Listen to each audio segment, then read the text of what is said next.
자, 종맨입니다. 오늘은 여성학이 얼마나 개족같은 학문인지, 그리고 페미니스트들이 얼마나 족같은 소리를 하고 다니는지 그거를 한번 알아볼 거예요. 그 윤지선이라고 한국여성학회 회원이라는 인간이 하나 있어요. 이 인간이 이제 논문을 썼는데 그 내용이 가관입니다. 논문 제목부터가 정상이 아니에요. 관음충의 발생학, 한국 남성성의 불완전 변태 과정의 추이에 대한 신물질주의적 분석. 논문 초록만 봐도 관음충, 한남충, 한남유충, 한남유충에서 한남충으로 변태, 이런 단어들이 보입니다. 이쯤 되면은 주작 아닌가 싶은데 주작 아니고 레알입니다. 진짜로 등재가 되어 있는 논문이에요, 이게.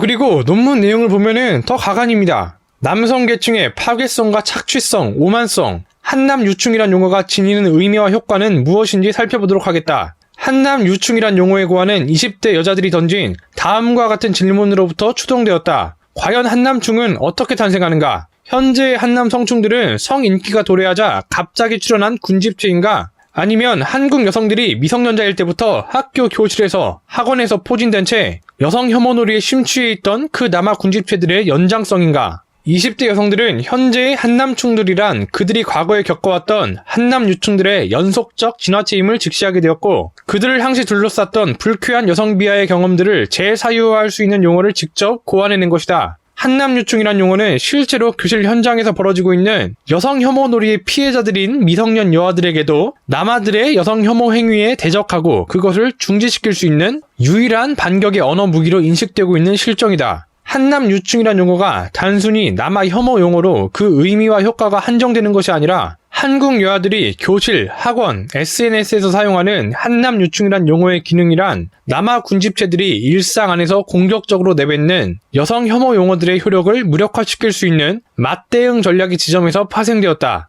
자, 보면은 한남충, 한남유충 이런 단어를 아무렇지 않게 사용하고 있어요. 그리고 오히려 그런 단어의 사용에 정당성까지 부여하고 있습니다. 남자들이 어릴 때부터 여성 혐오를 하니까 거기에 맞서기 위해 한남충, 한남유충이라는 단어는 불가피하다. 이런 논리예요, 지금. 진짜 미친 거 아닙니까? 이런 걸 논문으로 쓴다는 게. 물론 페미니스트들은 원래 제정신이 아니라서 다들 그렇게 생각하고 있는 건 알아요. 지들 딴에는 혐오가 아니라고 하겠지만은 페미니즘 자체가 남성에 대한 혐오가 맞습니다. 자칭 페미들한테 한번 물어봐요. 남자들을 어떻게 생각하는지. 항상 남자는 강자고 나쁜 놈이고 억압하는 놈이고, 반면에 여자들은 피해자고 억압당하는 약자고, 이게 기본적으로 페미니즘이든 여성학이든 근간이 되는 생각이에요. 어떻게 바라봐도 결국 페미니즘은 남성 혐오가 맞습니다. 그리고 이번 논문은 그러한 페미니즘의 특성을 여실히 보여준 거죠. 아니, 어떻게 공적인 영역에서 특정 성별에 벌레를 뜻하는 그 충을 붙인다던가, 남자아이는 한남유충, 어른은 한남성충, 이런 식으로 표현을 하는 거를 어떻게 받아들여야 할지 모르겠어요. 만약에 어디 대학 교수가 강의하면서 반대로 한여충, 한여유충, 한여가 어떻게 김치녀가 되고 된장녀가 되는지 그 발생 과정을 알아보자, 이런 소리를 한다고 생각을 해봐요. 이게 과연 제정신으로 할 수 있는 짓인지. 지역별 범죄 통계에 대한 논문 이런 거 쓰면서 전라도는 범죄율이 높은 걸 보니까 역시 홍어들이다. 홍어는 뒤통수를 잘 치니까 조심해야 한다. 이런 내용을 적었다고 생각을 해봐요. 이게 납득이 되는지. 진짜 제정신이 아니라고 밖에 할 말이 없습니다.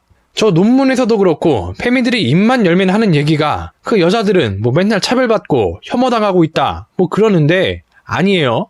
진짜 혐오가 뭐냐면은 특정 성별을, 그것도 무려 논문에서 벌레에 비유하고 유충에 비유하고 실체도 없는 여혐을 남자아이들이 한다고 주장을 하는 거, 그런 게 진짜 혐오예요. 그런 게. 아니, 이런 논문을 쓴 것도 이해가 안 되고 이게 통과가 돼서 학회지에 실린 것도 진짜 이해가 안 돼. 논문 내용도 진짜 누가 페미니스트 아니랄까봐 그 덜 떨어진 논리 구조에, 아니 애초에 논리랄 것도 없고 그냥 지 딴에는 최대한 현학적으로 보이려고 그렇게 쓴 것 같아. 분석할 수 있는 논리력도 없으면서 그냥 여쪽 카페에 있는 인기글 그런 거 대충 짜집기 해다가 끼워 맞춘 수준입니다. 그냥 페미니스트들이 항상 주장하는 그 남자는 무조건 가해자고 여자는 무조건 피해자고 그냥 그 논리예요. 무슨 또 관음충 지순이 고체, 액체, 증기 이지를 하는데 어디 무식한 문과 새끼가 아는 척 하려는 걸로밖에 안 보입니다. 진짜로. 딱 그거 있잖아. 무식하고 멍청한 애들이 책 한 권 보고 아는 척 하는 거. 진짜 딱 그 수준이라니까요.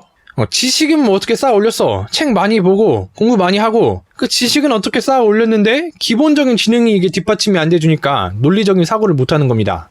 그건 그렇고 저 논문 쓴 인간 또 애타 보니까 평소에 이런 말도 하고 다니셨나봐요. 한국 남아가 한남 유충에서 한남 성충으로 성장, 진화하는 과정을 측정 규명하는 주요 인자로서 관음증 대기의 지수를 활용할 것. 한국 남아는 그들과 여아들 간의 근본적 차등성을 페니스와 구멍의 차이, 서서 소변을 보는 자와 쭈그려 앉아서 소변을 보는 자들 간의 위상 차이로 감각하고 경계 지음으로써 한남 유충의 상태로 진화. 한국 남아의 신체와 정신은 고체화와 경화의 과정 속으로 빨려 들어가게 되면서 한남 유충으로 질적으로 변환되게 된다. 한남 유충이란 용어를 단순한 어린이 혐오로 환원시킬 수 없는 이유는 사회문화적으로 구성된 한남충에 대한 발생학적인 탐사 모델 분석을 통해 한남충의 탄생의 기원과 계보를 밝히고자 하는 목적에서 고안된 용어이기 때문이다. 다른 개소리들은 중복되는 게 많으니까 넘어가기로 하고, 진짜 실수가 나오는 거는 오줌 싸는데 남자는 서서 싸고 여자는 앉아서 싸니까 남자들이 우월감을 느낀다. 네, 여러분, 페미니스트 수준이 이렇습니다. 얘네는 진짜 진지하게 이렇게 생각을 하는 거예요. 그 비슷한 주장도 있었죠. 그 남자애들이 오줌 마려울 때마다 싸는 게 버릇이 돼가지고 성욕도 그래서 못 참는 거라고.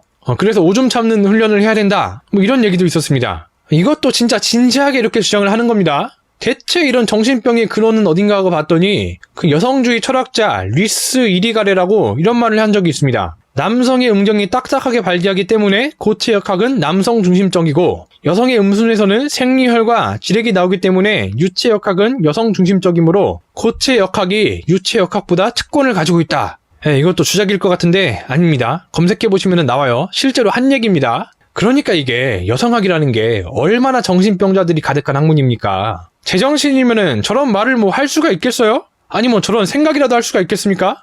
저런 말을 듣고 저거를 받아들일 수가 있을까요?